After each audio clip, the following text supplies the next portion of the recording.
Grateful to see each of you here this morning. Mother's Day has probably got to be the most stressful morning for every mom out there. But praise the Lord, you're here. It's also difficult, and we acknowledge and know that some of you have children you've never met. And there's still sadness attached to that. And God knows that. And we understand that as well. We talk today. You can take your Bibles and turn to Philippians chapter 2. We're going to pick up in verse 12. We talk today a little bit of a different line than what we've been doing. We have entered the partner pathway, a little bit of a topical series to help us understand what it means to move forward in our faith. You know, sometimes you come to church and we are tall on theology and on philosophy and thinking, but a little bit low on execution. It's one thing to say you need to move forward. It's another thing to know how to move forward. Tracy and I traveled abroad recently, and the airlines all have a method for boarding you on the plane. And so they begin to talk, the lady or the guy begins to talk at the little counter. I'm not sure what they're so busy doing at the counter, but they're really busy. And they announce your flight. We're now going to begin boarding.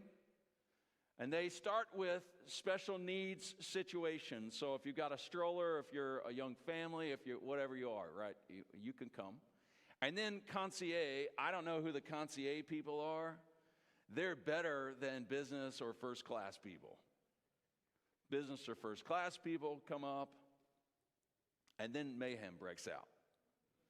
Because everybody stacks up right near the entry nylon little bandings that they have there for you. You know what I'm talking about?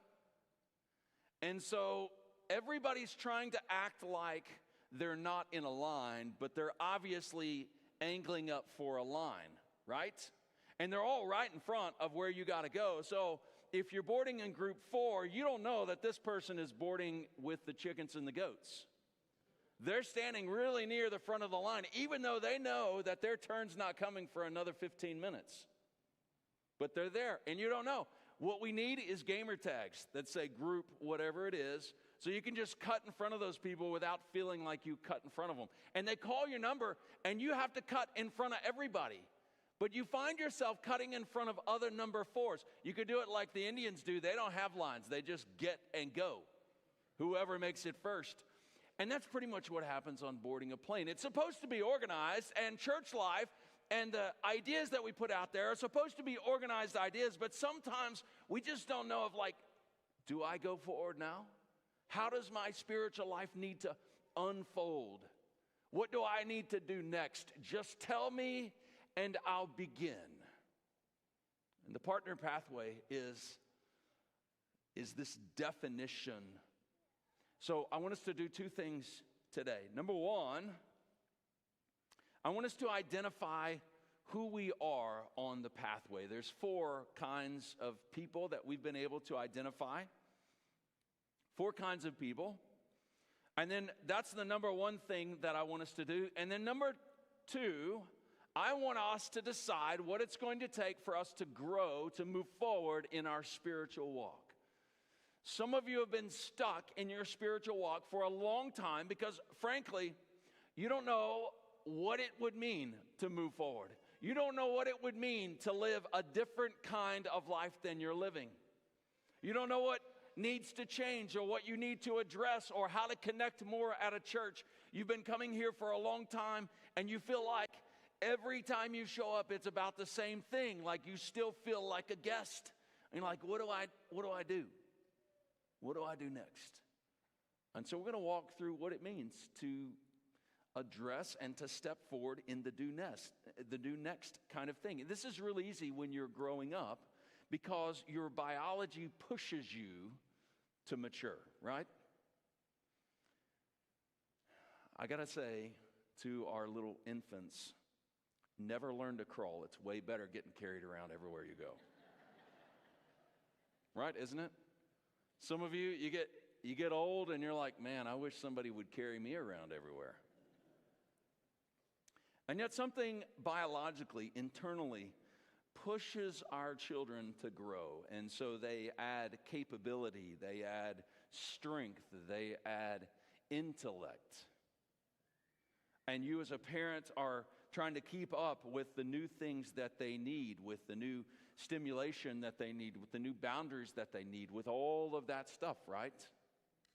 Growth is a natural thing, except when we get into church life, it tends to flame out. I want to rekindle that spark and give you some clear, definitive things. So,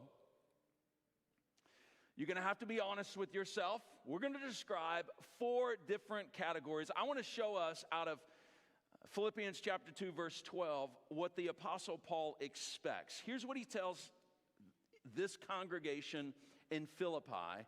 He says in Philippians 2:12, "Therefore, my beloved, as you have always obeyed, so now, not only as in my presence, but much more in my absence," listen to this, "work out your own salvation with fear and trembling." He's not saying figure out how to be saved by being worried about it all the time. That's not what he's talking about. He's saying, since you are saved through faith in Jesus Christ, work out what that means. Work out how that inflows into all aspects of your life. He's saying mature and develop. Don't just stay where you're at. Don't just cross into the barrier, between the barrier of death and life, and then sit down on that new entry. He says once you come into faith in Jesus, there's more work to be done. If you feel like you have trusted Jesus, so we good, don't worry about me, fire insurance taken care of, well paid, we're done. I want to tell you, you probably were never saved. All right. Salvation drives us forward, just like birth tends to drive us forward biologically. And so spiritually, you get driven along. And so this is what he's talking about. He's saying you work out your own salvation with fear and trembling. And in my experience, I see people fit into 4 basic categories. The first category is the category of the explorer. Sounds fun, right? The explorer. I want to tell you, coming to church is difficult. If you're here for the first time, God bless you for coming. If you came with family, it's a little bit easier because you just do what they do. If you came from another tradition, you're like, what in the world are we doing now? I hear people coming out of Catholic tradition, they're like, you stand up, you sit down, you stand up, you sit down. People say things, you stand up. People say things, you sit down. You kneel, you stand, you sit. And that's how they describe it. They get all the way over into this kind of free church Baptist world, and they're like, we don't know what's coming next, and this guy doesn't even have a pulpit.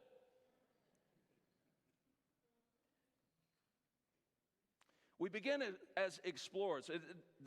To be an explorer means that you're looking for a place. That's your primary objective. You're looking for where you fit, what happens here. You go into the gym for the first time, and you see all of these crazy, one-of-a-kind machines everywhere, and you know that you need to be there, and you know that you're in the right place, and you know that this is what's supposed to happen, but you look around and you're like, I'm probably going to sit in somebody's seat, and they're going to come up and punk me out of it. Right? It's hard to be a guest. I want to tell you, if anybody punks you out of the seat, you just come tell me, we will handle that. There are no names on these seats for a reason. You can sit anywhere you please, and especially if you're our guest, you can sit anywhere you want. I'll just give you a heads up. If you sit like in the front 2 or 3 aisles, I will never see you. So if you want to be missed, don't sit on the back row. I see all those people. But I don't see anybody on the front 2 rows. I don't know what it is. I think you're too close to me, and I feel intimidated by you, so I have to look at the people furthest away.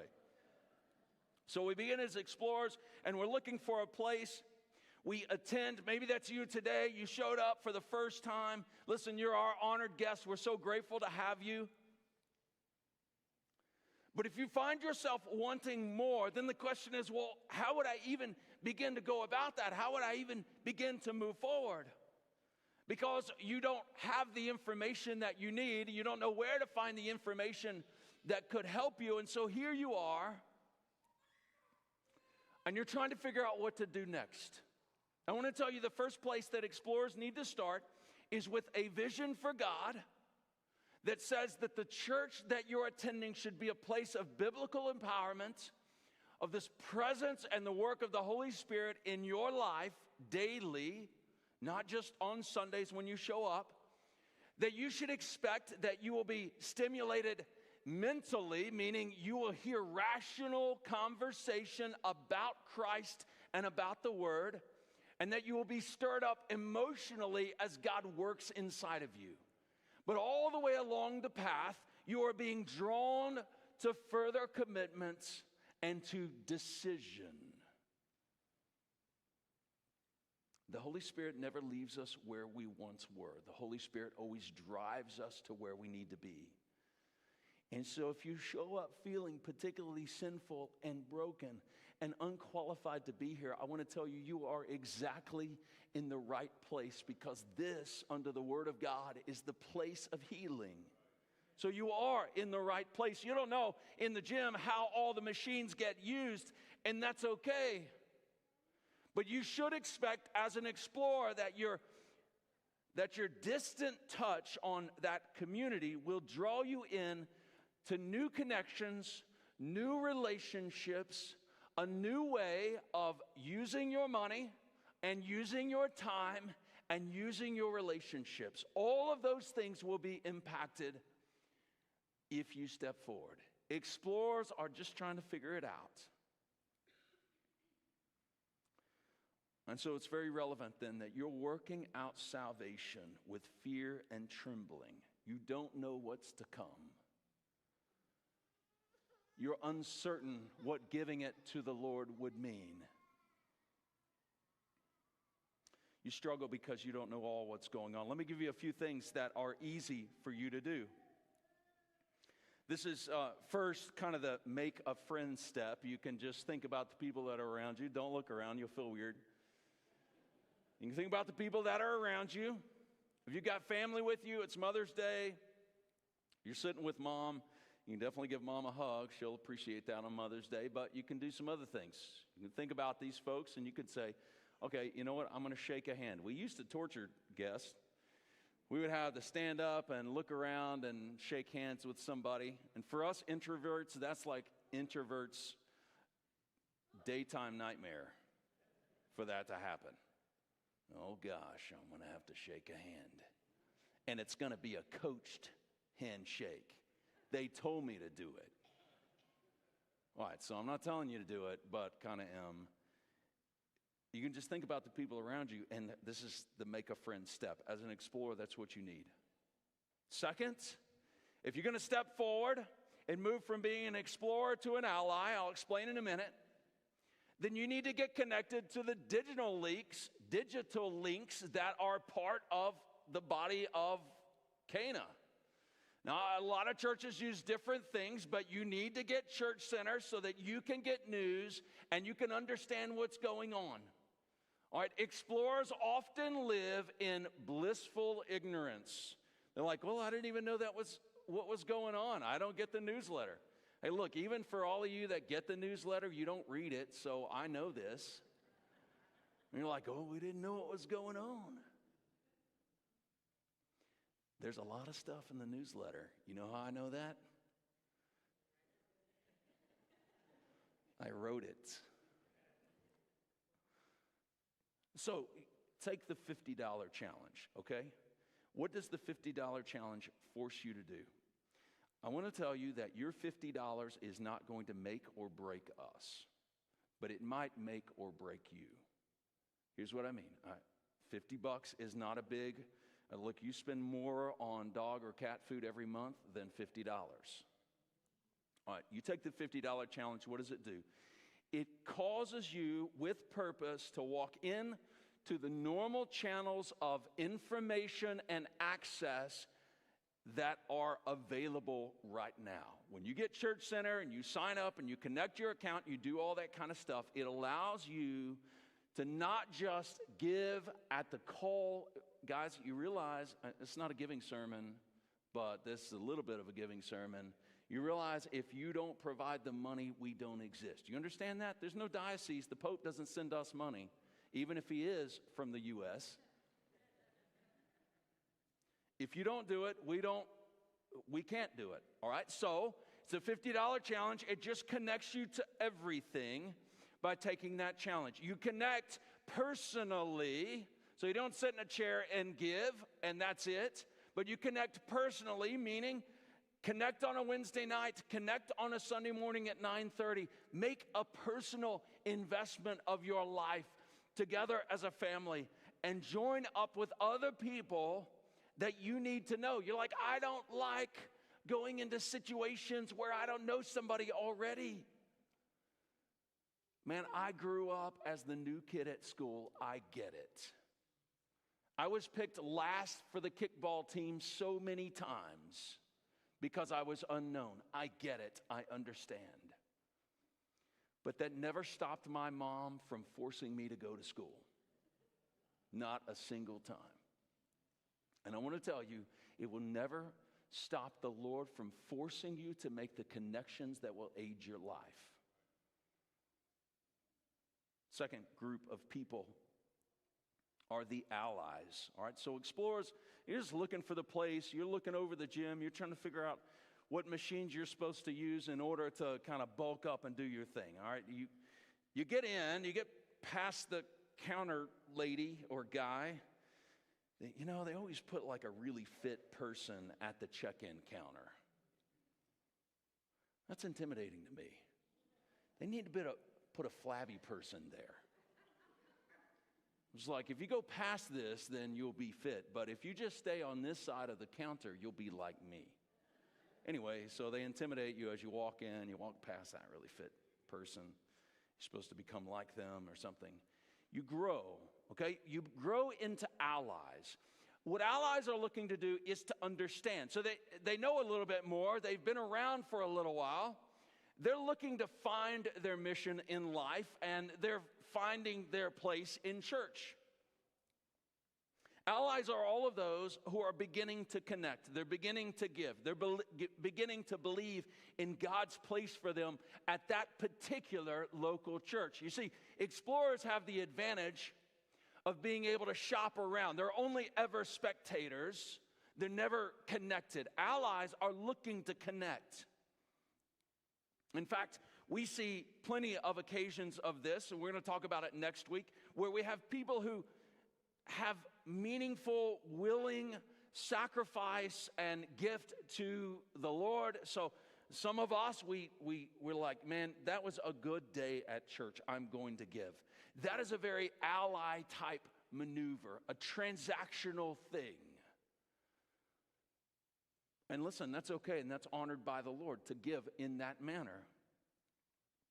The problem for allies is that they find themselves in the middle. It is super awkward to be a preteen. Do you remember being a preteen? You know how old a preteen is? It's like 10, 11, 12, that neighborhood. And it's super awkward because you kind of feel emotionally like a kid, but biologically you're starting to behave like an adult. And so you don't know which world you live in, and your parents don't know either. Nobody has good advice for preteens other than like, survive the era. You'll make it. Keep going. Don't throw them out. Right? That's the advice for preteens. We talk about teenagers. We talk about kids. But preteens, look, if you're in this category, God bless you. You'll figure it out. And we'll see you on the other side when you become something or another. And this is allies because they kind of don't belong yet. They have a few connections. And many times you end up with this, hey, whatever it is, I'm in. I don't know enough to say, but whatever it is, I want to be in. There's a real desire, a hunger that's developed. But if you stay here, it creates grumbling. So notice what he says then in 12 and 2:12. Work out your own salvation with fear and trembling, for it is God who works in you both to will and to work for his good pleasure. You see, as an ally, you're beginning to say, God is at work in my life doing a new thing in us.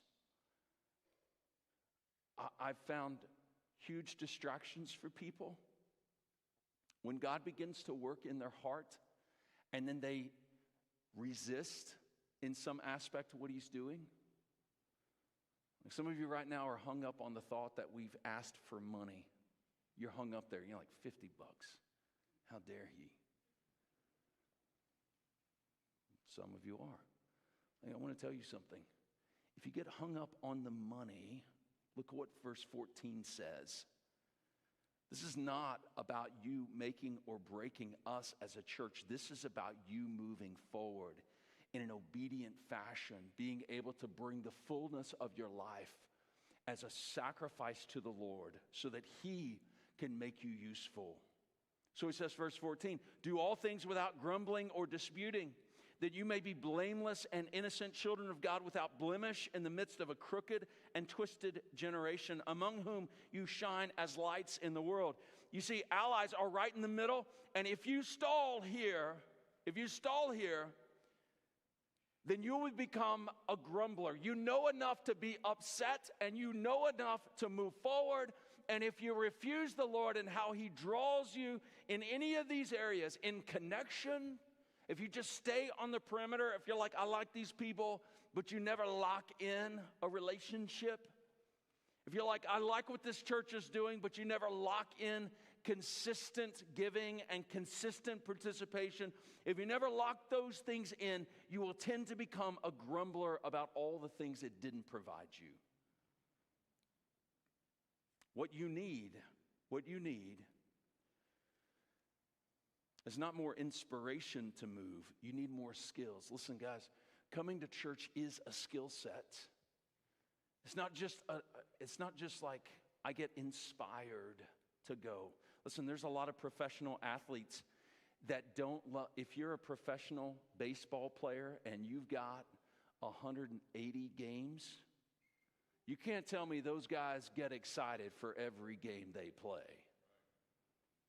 I mean, there's got to be at least a bunch of them that they're like, okay. I mean, I know this is a dream job to play baseball for millions of dollars, but kind of a drag tonight. I'd rather sit at home.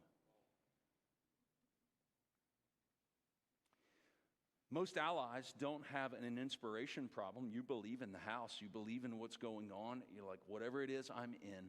But what you do have is a skills problem. You don't exactly have the coordination for everything in life. So here's what I mean. You mean well to improve your attendance, to increase your consistency, to make better friends. But not all of us are as good at making friends as my wife is at making friends. I wouldn't have any friends if it weren't for Tracy. I'm just telling you that right now. Tracy is a master, and I'm a novice, and I try to learn from her. Not all of us are consistent in anything in our life. And I want you to know, I mean, church happens every Sunday.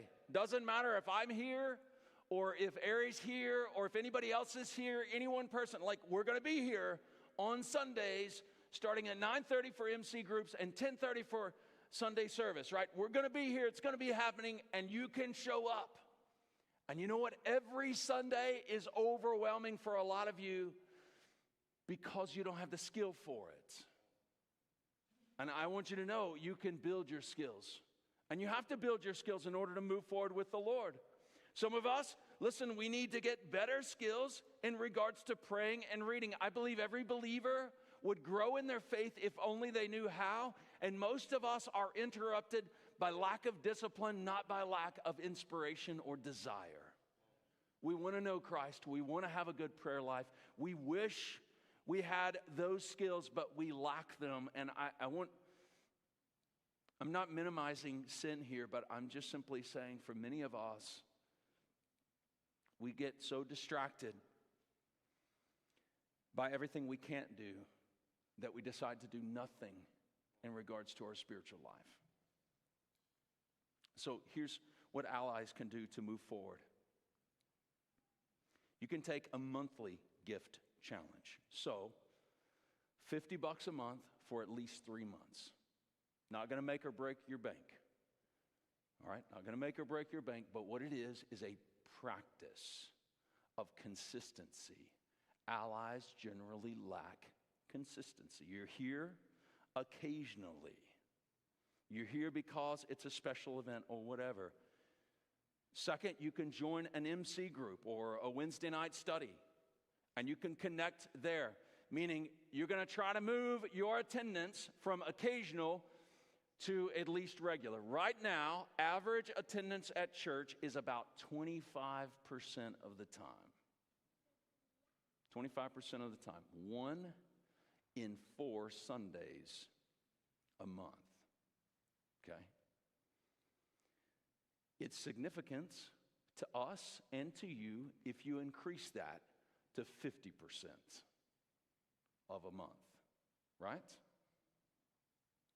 That's double the time. I would love for you to be 100% of the time. But let's take baby steps. Move to 50% of the time. You know, I love my watch because it gives me these little rings. How am I doing? Oh man, I haven't even begun to close my exercise ring today.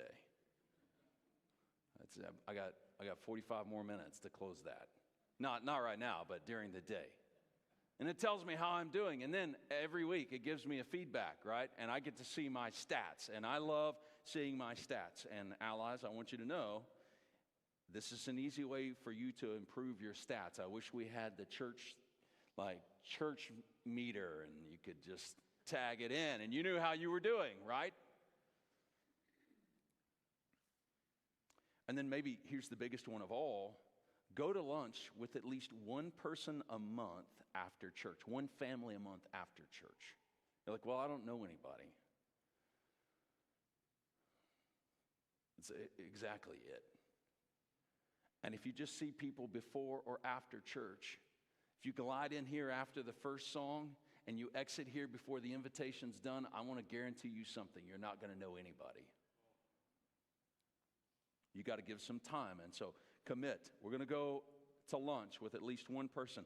Look, here's some other options, some variants on that. You bring a sack lunch, a cooler or something, no alcohol, and you go out to the playground after church with your kids, and you hang out there and you play on the playground and you eat lunch with another family, okay? You can take that route. Simple. I mean, we created that space to be used, so maybe that's what you need to do. And you could schedule it ahead of time, and you can plan to be here. That's 2 Sundays it would take you to do that. That's your 2 in the month.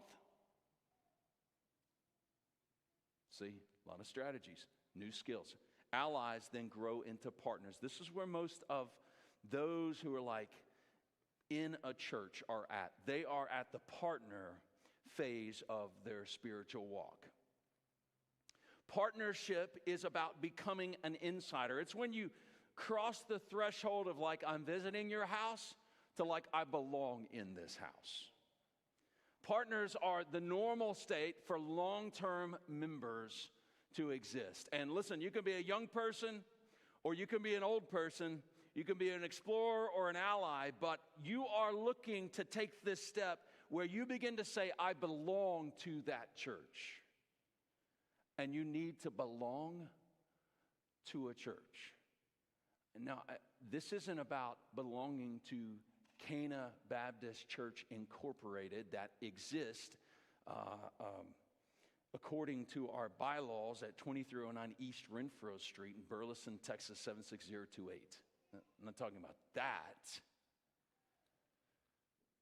And some people get really irritated and they're like, I don't agree with organized religion. And I want you to know that the church in that context is one thing.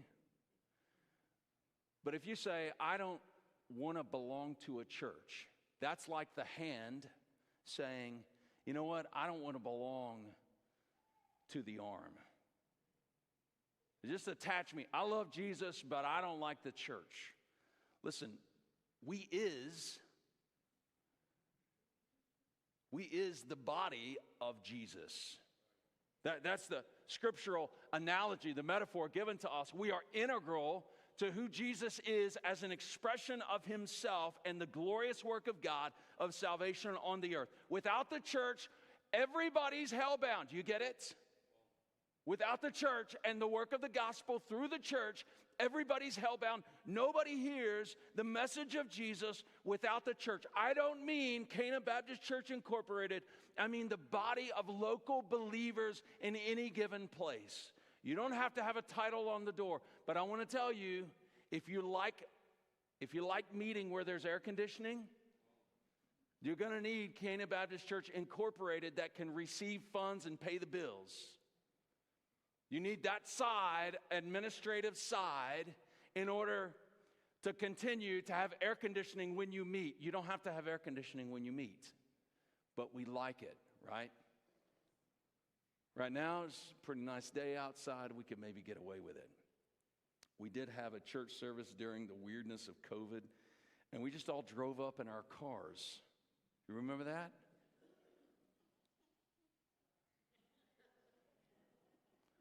I don't know. We could do that every Sunday. Preference?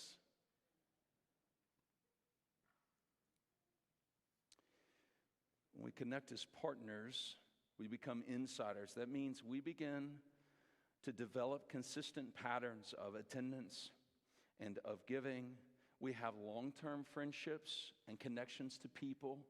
We grow spiritually with other folks. Now listen, if you were to zoom out from this, partner churches can also become very hard to get into churches. If you look at those churches that are kind of on the older end of things and they've had the same members for like the last 45 to 70 years, and they're not growing or reaching new people, you know what they're full of? They're full of partners. It's the double-edged sword of belonging. Because sometimes when you belong, then you stop thinking about all the people who don't belong, but who need to belong. What I've been so grateful for at Cana is kind of the legendary hospitality that has developed here, where people get accepted, loved, and welcomed in. And when you have a lot of guests and a lot of people who don't have a clue what's going on, it's great to have great hospitality. And if you're a partner, meaning you are regular, you're involved, you make up most of the volunteer workforce, you believe in the house and what's going on, and you're doing all of the things that you need to do, then I want to remind you never to forget that at one time you were an explorer and then an ally, and somebody made the difference to bring you all the way in. Only my children just come right in the house. Everybody else knocks, rings the doorbell, does something to say, we're here. Increasingly, people text me, we're here, outside. You can come to the door, it's okay, we're ready for you.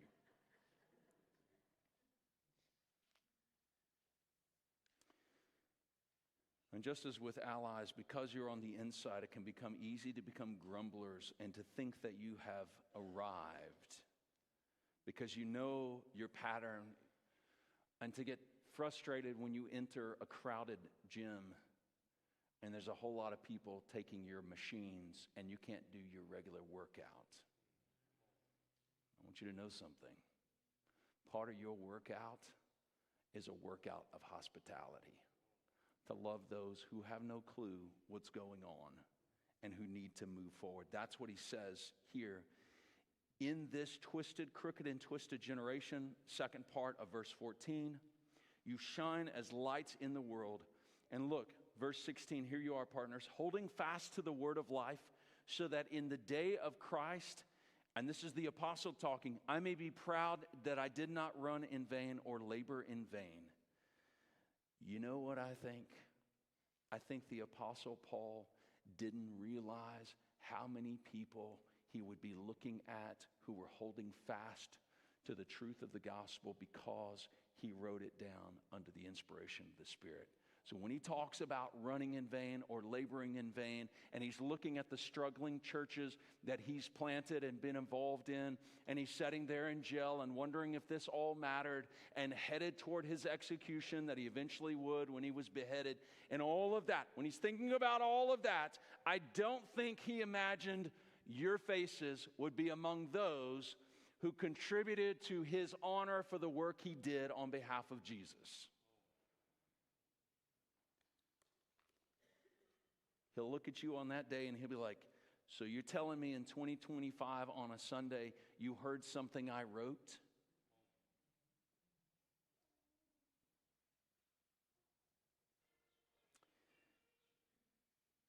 That's a good ringtone. Partners, what do you need to do? You give sacrificially, listen, of your time regularly. To move forward is all about sacrifice. Look, guys, I know nobody's got any money, but there are a lot of places where people have a whole lot less money. What you don't have any is time.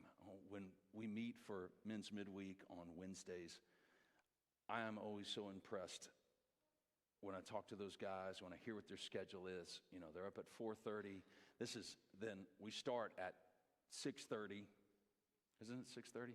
We start at 6:30, and we go till 7:45, and the guys are trying their best to stay awake, but they're on hour 18. And we're talking about Bible and Scripture, and I'm always so impressed by that level of investment on their part. So listen, as partners, you give sacrificially of your time because you know the investment matters to your spirit and matters to others.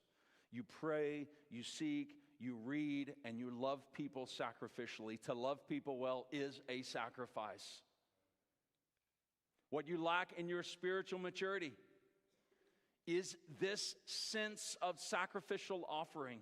You see, what happens to partners is they begin to feel that the duty of giving and the duty of attending and the duty of serving is enough.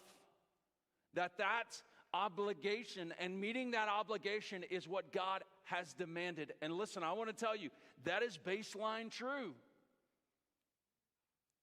So if you're below a tithe, then at least give dutifully and work your life up to a tithe. Okay, that's what you do. But listen, a tithe is not a sacrifice for all of us. Bread costs $3.49, and that is a bigger proportion of some of our income than it is for others of our income, right?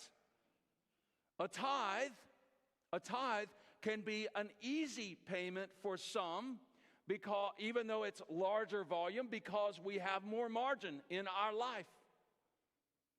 And for others, to give a tithe is a genuine sacrifice, meaning you're given beyond the margin that you have even available. And so to tithe is sacrificial. This isn't about a tithe. This is about how you move forward. And as a partner, you have to move from that sense of duty to that opportunity for sacrifice. Because the calling of God ultimately is that we sacrifice on behalf of the calling of God.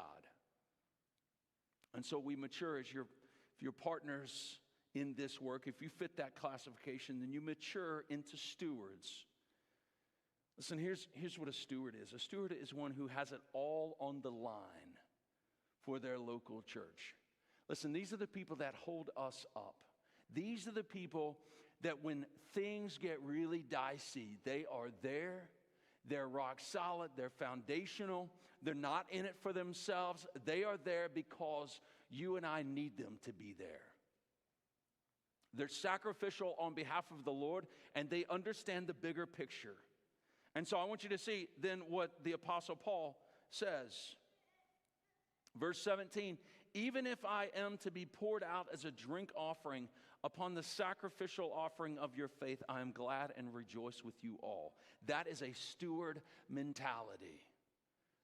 If I have to take the hits in order to bring you the benefit, then let it be. I'm glad and rejoice in it.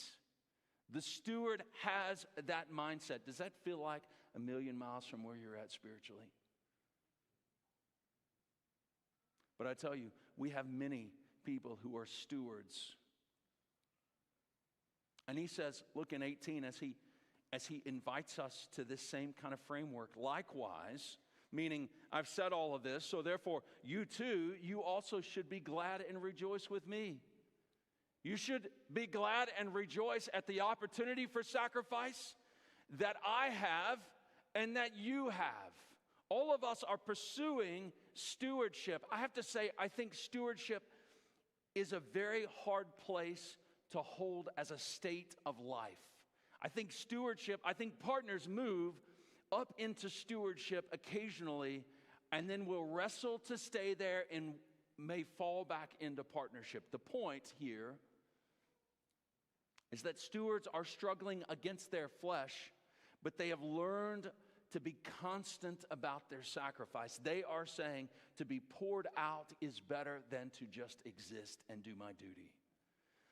I want to remind us the image that we're given of how we enter heaven. Entering heaven is not like you came to a wedding. When you go to a wedding, you've got all your stuff on, right? It's all prim and pressed, and it's exactly how it should be. You're well dressed. You look like you showered that morning. And you show up for the occasion because that's what it is. Folks, when you walk into the great kingdom of God and you show up before that great white throne, honestly, I think you're going to show up like one of those marathon runners, on your knees, crawling for the finish line, scrapping for every last inch because you left it all out on the field. You're going to show up beaten and bruised and almost broken, but not. And that moment of healing at the great white throne will be the well done, good and faithful servant. You see, what stewards understand is that they may get zero payment for the tithe, the full sacrifice that was involved, for the time they invested, for the broken heart. I want to tell you something. Church, like family, is super emotional. It's emotional to be here. It's emotional to deal with other people's weirdness. It's difficult to deal with other people when they say weird things about God and you're uncertain what you're supposed to feel about it. It's difficult to find out that somebody's leaving because they're unhappy. And it's emotional. It's different than work. At work, they didn't get their pay, they didn't get whatever.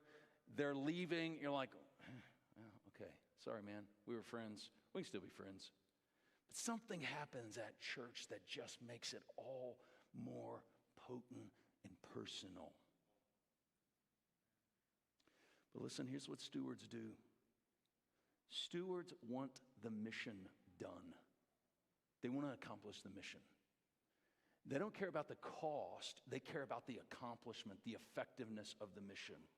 And if somebody's going to be a baby and walk away, they will grieve about it. They will grieve that they've invested their life in those people, but they will stick to the truth because stewardship is about sticking to the truth. And it's tough. Look, it's tough when a church changes and isn't like you remembered. It's tough. But here's what stewards need. They need ongoing vision, an ongoing sense of the mission. They need leadership to carry on. They need ways to give scholarship, to reinforce growth, and to lead other people. You see, they're all in already, so like the giving need for them is now more occasional. They're consistent, they're doing all the things that they should be doing, but now they're looking for a way in which to leverage their time, their money, their connections, their relationships in order to further empower other people to grow. These are the folks that believe in ideas like adult followers of Christ. And they say, I'm old and retired, but I believe that our children's ministry needs to do an incredible work of transformation in the lives of kids, even though I've got nothing on the line personally. But because the kingdom needs it, I'm in.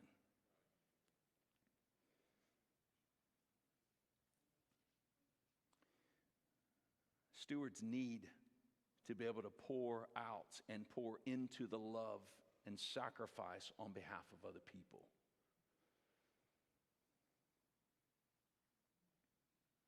So I want us to wrap this in two ways.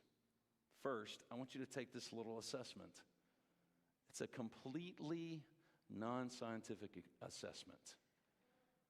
I made it up. I even got a little AI help making it up. I got a little Brandon help coming up with it. You can scan this. It's in your little booklet if you have one. And you can just scan it and take it, and it will tell you where you are. In a completely non-scientific, but I think effective way. Just give you a starting place. And you may not like the place where you're at. But just as I don't lie, this doesn't lie, so you better take it seriously. I'm just kidding. So you find out where you are. And then you say, you know, I want to move toward being a steward, but I can't do it right now. That's fine. Maybe if you're an explorer, you can just take some clear steps and you can move to being an ally. You can increase your consistency and your connection.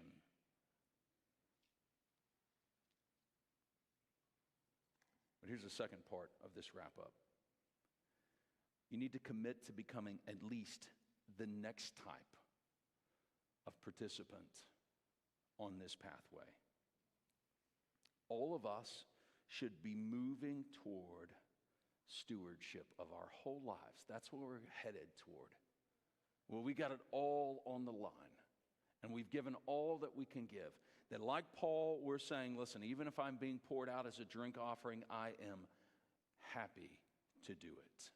I rejoice that I have the opportunity. That should be all of us. Not all of us are emotionally or spiritually courageous enough to step into that. And so I'm giving you a break, right? I'm saying, just take the next step. Just take those challenges. Just one step forward. Give us a chance and connect to us. Sign up for a church center access. That gives us your information. Are you willing to risk that we might reach out to you and contact you? Some of you are so terrified that you're going to get a phone call from the church. We'll text you if you want us to.